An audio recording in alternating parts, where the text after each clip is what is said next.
Një mbështetës miliarderi Donald Trump I ka kërkuar presidentit amerikan të ndalojë tarifat e tij tregtare të shpallura së fundmi, sepse me to po rrezikon një dimër bërthamor ekonomik të vetë shkaktuar.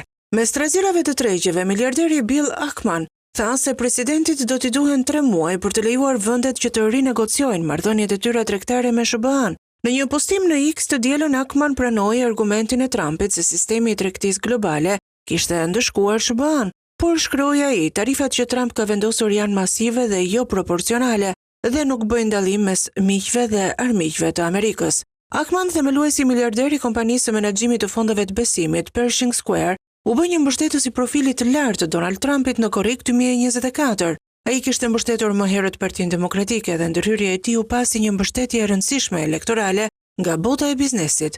Të hënën paralajmërimi I Ackman u përforcua edhe nga një figurë tjetër e shquar e Wall Streetit, kreu I JP Morgan, Jamie Dimon, sipas të cilit tarifat e Trumpit rrezikojnë të rrisin çmimet për amerikanët.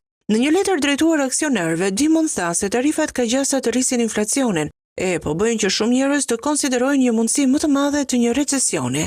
Së më shpejt që të zgjidhet kjo çështje aq më mirë është sepse disa nga efektet negative rriten në mënyrë kumulative me kalimin e kohës dhe do të jetë vështirë që të zbrapsen, shkroi ai. Pavarësisht reagimeve, presidenti amerikan ka mbrojtur taksat e reja të importit, duke thënë se ndonjëherë duhet të marrësh ilaçe për të rregulluar diçka.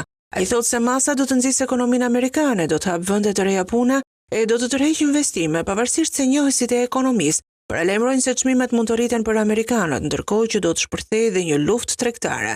Çmimet e aksioneve në Evropë dhe Azi vazhduan të bien të hënën, ndërsa tregjet po reagojnë ndaj tarifave gjithëpërfshirëse globale të shpallura nga Trump javën e kaluar.